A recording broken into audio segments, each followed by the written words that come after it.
क्या?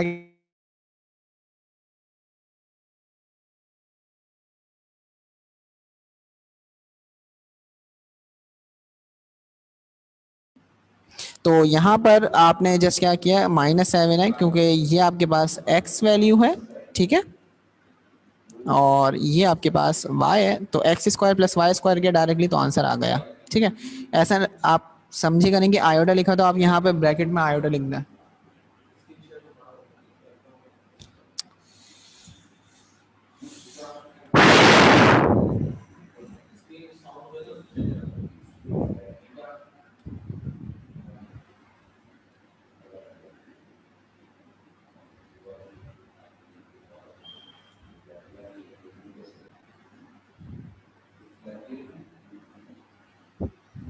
ओके जी, तो यहाँ पर आपके पास जो पार्ट लिखा हुआ है, अच्छा बेटा आप लोगों को आवाज़ आ रही है नहीं आ रही, ये ज़रा मुझे बता दें, थोड़ी प्रॉब्लम हो रही है, पता नहीं स्टूडेंट्स को शायद आवाज़ नहीं आ रही।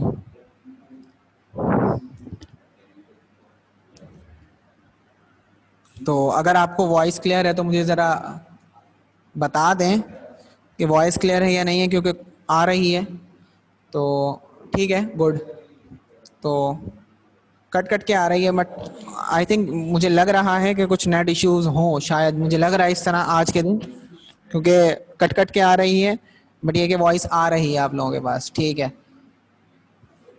तो यहाँ पर अब आपके पास दोबारा बता देता हूँ, 2 आयोटा लिखा हुआ है, उसके साथ आपके पास जो पार्ट, मरियम आपने क्वेश्चन मुझे ऐसा समझ नहीं आ रहा, तो बेटा जहाँ तक मेरा ख्याल है आप स्टार्टिंग में क्लास में नहीं थी, तो आज आपने रिकॉर्डेड लेक्चर यहाँ पर देखना है कि किस तरह हमने इन क्वेश्चंस को सॉल्व करना है, ठीक है।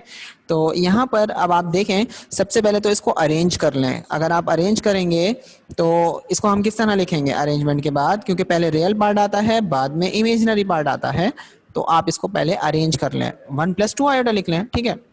अगर आपने अब इसका कॉन्जुगेट फाइंड करना है तो कॉन्जुगेट किस तरह फाइंड करेंगे, जो आपके पास इमेजिनरी पार्ट है उसकी साइन चेंज कर दें, या उस प्लस है तो उसको माइनस कर दें, या मल्टीप्लाई कह लें आप, क्योंकि मैंने आपको बताया था जो इमेजिनरी पार्ट होगा उसकी जो भी साइन होगी उसको माइनस से मल्टीप्लाई करना है, तो यहाँ पर प्लस है तो इसको माइनस से मल्टीप्लाई करेंगे तो -2, तो ये कॉन्जुगेट आ गया, ठीक है। अब अगर आप इसको ऑर्डर पेयर में लिखते हैं, ठीक है, तो ये हो जाएगा 1, 2, ये ऑर्डर पेयर देखें, इसमें आयोटा नहीं है। अब्दुल्ला आप भी यहाँ पर देख लो, समझ लो, ठीक है, क्योंकि जितना आगे जाते रहेंगे उतना फिर प्रॉब्लम्स आपको होंगी। तो यहाँ पर ये देखें रियल पार्ट है, तो रियल पार्ट यहाँ पर एज इट इज रहेगा, और यहाँ पर 2 आयोटा है, तो यहाँ पर जब हम इसको ऑर्डर पेयर में लिखेंगे तो 2 हो जाएगा जस्ट, ठीक है, आयोटा रिमूव हो जाएगा क्योंकि ये रियल पार्ट है और ये इमेजिनरी है। तो यहाँ पर ये वैल्यू x है और ये y, तो मॉड्यूलस फाइंड जब आप करोगे तो मॉड्यूलस यहाँ पर इक्वल होता है x² + y²। चले मैंने ऊपर फॉर्मूला नहीं लिखा बट अब यहाँ लिख देता हूँ, x² + y²। तो x की यहाँ पर वैल्यू है 1 और y की वैल्यू है 2, तो 1 का स्क्वायर 1 और 2 का स्क्वायर 4, तो √5 इसका आंसर आ जाएगा, ठीक है। तो मॉड्यूलस √5 आ रहा है, और जो आपके पास कॉन्जुगेट है वो 1 - 2 आयोटा आ रहा है। तो ये इसके पार्ट 1 और पार्ट 2 हैं। तो इसके बाद हम पार्ट 3 सॉल्व करेंगे, क्योंकि 3 मिनट है, 3 मिनट के बाद नमाज का ब्रेक होगा 7 बजे। तो मैं एक पार्ट और 3 करवा रहा हूँ, 3 पार्ट के बाद मैं नमाज का टाइम दूंगा आप लोगों को, मीन्स नमाज ब्रेक होगा। तो लिखा हुआ है 5, -2, ठीक है। अभी ऑर्डर पेयर में लिखा हुआ है, तो इसको अगर आप कॉन्जुगेट फाइंड करना चाहते हैं ऑर्डर पेयर में तो ऑर्डर पेयर में कर लें, ओपन करना चाहते हैं तो ओपन, क्योंकि आपने जस्ट कॉन्जुगेट फाइंड करना है। तो कॉन्जुगेट में पहला पार्ट रियल है, दूसरा पार्ट क्या है, इमेजिनरी है। तो real part as it is, imaginary को माइनस से मल्टीप्लाई करेंगे तो प्लस, तो ये आ गया कॉन्जुगेट। मॉड्यूलस फाइंड करेंगे तो मॉड्यूलस का फॉर्मूला भी मैंने अभी आपको बताया क्या होता है, x² + y², ठीक है जी। तो ये x है और ये आपके पास y है, तो स्क्वायर रूट x का स्क्वायर मीन्स 5 का स्क्वायर, y का स्क्वायर मीन्स -2 का। याद रखिएगा x और y यहाँ से लेना है, कॉन्जुगेट में से नहीं लेना, लेकिन बात एक ही है, आंसर पॉजिटिव ही आएगा। 5 5 = 25, 2 2 = 4, और ये आ गया √29। देखें यहाँ √50 है, तो आपने क्या करना है, अगर स्क्वायर रूट सॉल्व होता है, मतलब सिंप्लीफाइड आंसर आता है, तो आपने सिंप्लीफाइड आंसर लिखना है। जैसे √50 है तो कैलकुलेटर मैंने जब इसको √50 लिखा तो 5√2 आंसर आ रहा है, बट √29 लिखूंगा तो आंसर पॉइंट में आएगा, तो यही इसका आंसर है। तो मॉड्यूलस भी आ गया, कॉन्जुगेट भी आ गया। पार्ट 4 अब आप इजीली अभी करेंगे, ठीक है। उसके लिए उसके बाद आपका नमाज ब्रेक है, ठीक है। तो नमाज के लिए आप वैसे जा सकते हैं अगर आपने पार्ट 3 तक समझ भी लिया और लिख भी लिया, ठीक है। तो नमाज के बाद आपके पास 2 से 3 मिनट होंगे, तो उसमें हम फिर इसको कंटिन्यू।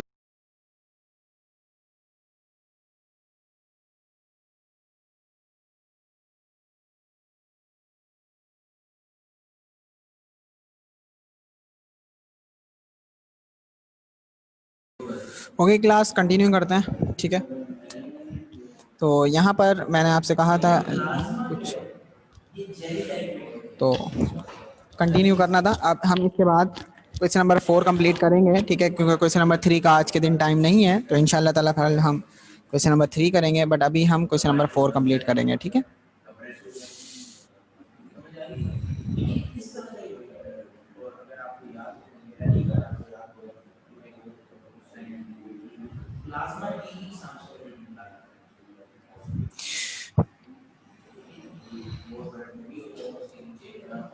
तो यहाँ पर आपके पास अब क्वेश्चन नंबर 4 है, सॉरी।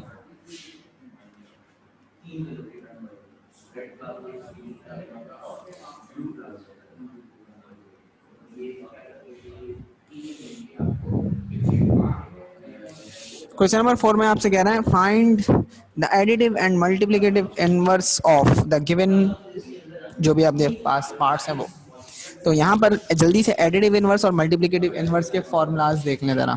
जल्दी से आप एडिटिव और मल्टीप्लिकेटिव इनवर्स के फॉर्मूलाज देख लें, क्योंकि मैं यहाँ पर अभी क्वेश्चन का जो फर्स्ट पार्ट है वो राइट डाउन कर रहा हूँ।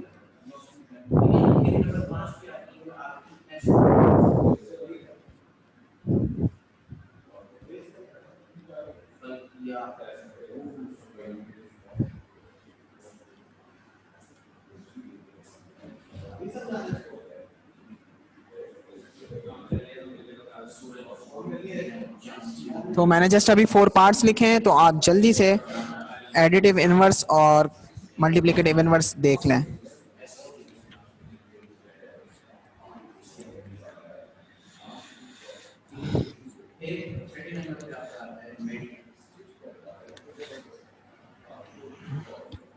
आई होप कि आपने देख लिए होंगे। तो इतने मुश्किल नहीं था, एडिटिव इनवर्स तो बहुत ज़्यादा इजी है। तो मैंने कहा था एडिटिव इनवर्स का मतलब है यहाँ पर कि आपके पास जो यहाँ पर कॉम्प्लेक्स नंबर दिया हुआ है, एडिटिव इनवर्स मींस ए आई लिख रहा हूँ मैं, जस्ट एडिटिव इनवर्स। तो यहाँ पर जस्ट आपके पास लिखा हुआ है -3,8, ठीक है। एडिटिव इनवर्स का मतलब है अगर आपके पास साइन पॉजिटिव है तो उसको नेगेटिव कर दें, अगर नेगेटिव है तो उसको पॉजिटिव, मतलब साइन अपोजिट करनी है, मतलब मल्टीप्लाई मल्टीप्लाई आपने करना है रियल पार्ट और इमेजिनरी पार्ट को माइनस से, ठीक है। सिंपल क्या करना है, एडिटिव इनवर्स में आपने रियल और इमेजिनरी पार्ट्स को माइनस से मल्टीप्लाई करना है। तो यहाँ पर ये -3 है तो ये जस्ट क्या हो जाएगा +3, और ये 8 है तो ये हो जाएगा -8। तो ये आ गया इसका डायरेक्टली एडिटिव इनवर्स। अगर आप इसका एडिटिव इनवर्स फाइंड करेंगे जी, तो यहाँ पर इसका एडिटिव इनवर्स क्या होगा, यहाँ -3 है तो ये हो जाएगा +3, ठीक है। और ये है 5 तो ये हो जाएगा -5। ये इसका आपके पास एडिटिव इनवर्स आ गया। अच्छा जी, जीरो का न्यूट्रल नंबर, जीरो तो न्यूट्रल नंबर है, तो इसको माइनस से मल्टीप्लाई करेंगे तो आंसर आपके पास 0 ही रहेगा। तो एडिटिव इनवर्स यहाँ पर 0,0 ही रहेगा, ठीक है। एडिटिव इनवर्स दोबारा बता देता हूँ, 0 क्योंकि न्यूट्रल नंबर है। अगर आपने नंबर लाइन देखी हो तो यहाँ सारे नेगेटिव नंबर होते हैं, ठीक है, और यहाँ पे सारे पॉजिटिव नंबर्स होते हैं, और 0 आपके पास न्यूट्रल नंबर होता है, ठीक है। तो इसलिए अगर आप इसको माइनस से मल्टीप्लाई करें या प्लस से मल्टीप्लाई करें आंसर 0 ही आएगा, इसलिए हम इसकी जगह 0 ही लिखेंगे।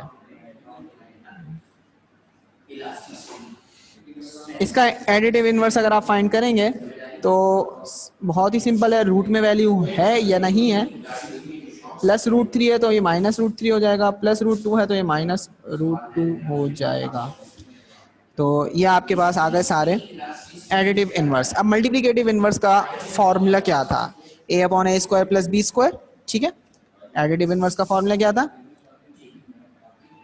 हम सबसे पहले लिख लेते हैं a, b। मैं जस्ट यहाँ पर फॉर्मूला लिख रहा हूँ, ठीक है। फॉर्मूला था ए ओवर ए स्क्वायर प्लस बी स्क्वायर, ठीक है, कॉमा माइनस बी ओवर ए स्क्वायर प्लस बी स्क्वायर। बहुत ही इजी है। अब यहाँ पर ए क्या है आपके पास, -3, नीचे आपके पास -3 का स्क्वायर क्या हो जाएगा, 9, 8 8 ज़ा 64, ठीक है, माइनस बी क्या है 8, तो 8 आ गया, ए स्क्वायर मीन्स 3 का स्क्वायर और 8 है तो 8 का 64, तो माइनस आपने यही रखना है और 9 में 64 ऐड करेंगे तो ये 75 हो जाएगा और ये माइनस का 8 ओवर 75, ये आ गया आपका मल्टीप्लिकेटिव इनवर्स। 64 में 9 ऐड करेंगे 73 होगा, जहाँ तक मेरा ख्याल है 73 ही है।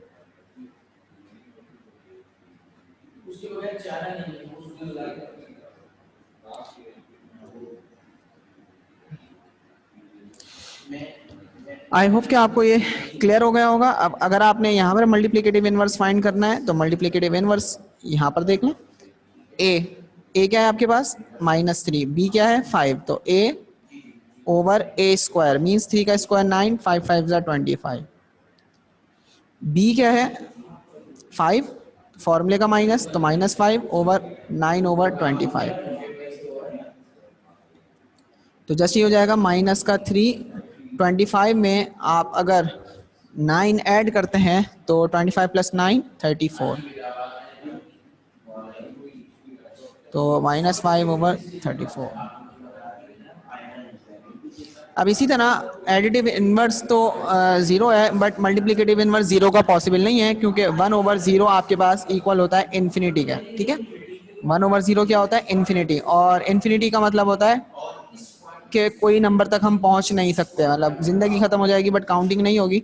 तो ये जो 1/0 है ये इन्फिनिटी है। इनवर्स का मतलब क्या होता है ये बता देता हूँ, 2 का रेसिप्रोकल या इनवर्स, बात एक ही है। 2 का रेसिप्रोकल क्या होता है, 1/2। 3 का रेसिप्रोकल क्या होता है, 1/3। तो अब मैं इसका इस तरह पढ़ रहा हूँ, 2 का इनवर्स क्या होगा, 1/2।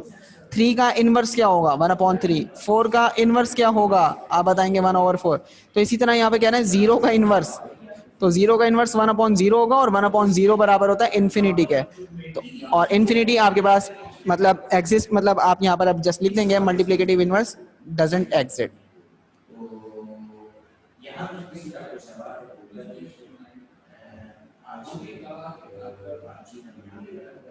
डजेंट एग्जिस्ट क्यों लिखा, क्योंकि 1/0 इन्फिनिटी होता है और इन्फिनिटी कोई नंबर नहीं है, ठीक है, मतलब इन्फिनिटी तक हम कभी नहीं पहुंच सकते, काउंटिंग कभी भी खत्म नहीं होती, ठीक है। और 1/0 अनडिफाइंड है, याद रखिएगा 1/0 अनडिफाइंड है, ये आप पढ़ेंगे सेकेंड ईयर के अंदर, और सेकेंड ईयर में भी क्या ये आप पढ़ेंगे यूनिवर्सिटी में, ठीक है। फर्स्ट ईयर में कि ये अनडिफाइंड जो होता है वो क्यों होता है और इसके अंदर किसने इसको कहा था कि ये अनडिफाइंड है, ये आप यूनिवर्सिटी में फर्स्ट ईयर में पढ़ेंगे, यूनिवर्सिटी के फर्स्ट सेमेस्टर में।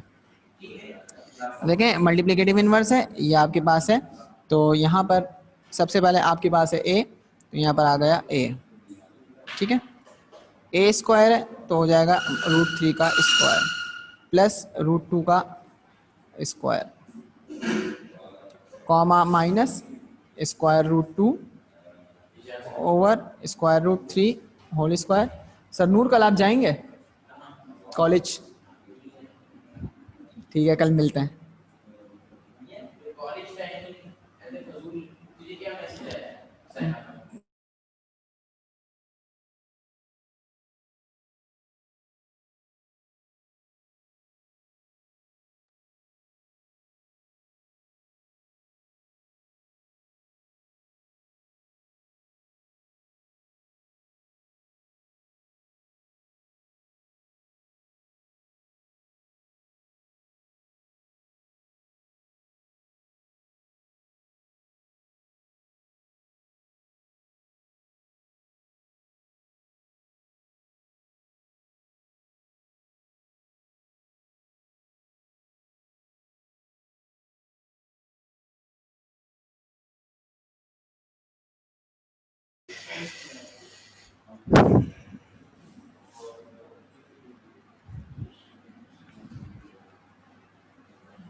तो यहाँ पर मेरा क्वेश्चन कंटिन्यू चल रहा था, तो यहाँ पर जो मेरे पास फर्स्ट ईयर बी के स्टूडेंट्स ऐड हो चुके हैं, ठीक है, तो याद रखिएगा आप लोगों को कुछ समझ में नहीं आएगा, ठीक है। तो फर्स्ट ईयर बी के स्टूडेंट्स यहाँ पर ये समझ लें कि उनको अभी समझ में नहीं आएगा, क्लास ऑफ अभी नहीं हुई है, तो आपसे रिक्वेस्ट है कि आप प्लीज़ 7:30 के बाद अपने रिक्वेस्ट सेंड किया करें, ठीक है। तो फिलहाल आप क्लास में इंटर हो गए, बैठने पे कोई पाबंदी नहीं है, तो आप भी बैठ जाएं, कोई मसला नहीं है। तो यहाँ पर √3 का होल स्क्वायर है, तो प्लस √2 का होल स्क्वायर हो जाएगा आपके पास। तो जब आप इसको सॉल्व करेंगे तो ये हो जाएगा √3/3, और सॉरी स्क्वायर रूट से आप स्क्वायर कैंसिल करेंगे तो जस्ट 3 हो जाएगा, स्क्वायर रूट से 2 कैंसिल करेंगे तो आपके पास जस्ट 2 आ जाएगा। इसी तरह ये माइनस का √2 है, तो √2 ही रहेगा, ठीक है। और स्क्वायर से रूट कैंसिल तो 3, स्क्वायर से रूट कैंसिल तो 2, तो √3/5 माइनस √2/5। तो ये आपके पास मल्टीप्लिकेटिव इन्वर्स और एडिटिव इन्वर्स आज हमने सॉल्व कर लिए। Addition, multiplication. तो आलिया ने कहा क्वेश्चन नंबर 3 नहीं करवाएंगे, तो बेटा क्वेश्चन नंबर 3 कंप्लीट करेंगे कल। इस एक्सरसाइज का एक एक सवाल सॉल्व करेंगे, ठीक है, इस एक्सरसाइज का एक एक क्वेश्चन सॉल्व करेंगे, आप परेशान नहीं हो, ठीक है। तो इंशाल्लाह ताला अब हम जो रिमेनिंग क्वेश्चंस हैं, हमने question number 1, question number 2, question number 4 solve किया है, इसके अलावा जो भी अब रह गए कल जितने भी पॉसिबल है वो सॉल्व हो जाएंगे। तो यहाँ पर आपकी जो क्लास है वो ऑफ कर रहा हूँ, ठीक है। इंशाल्लाह ताला कल कंटिन्यू करेंगे। अल्लाह हाफिज़।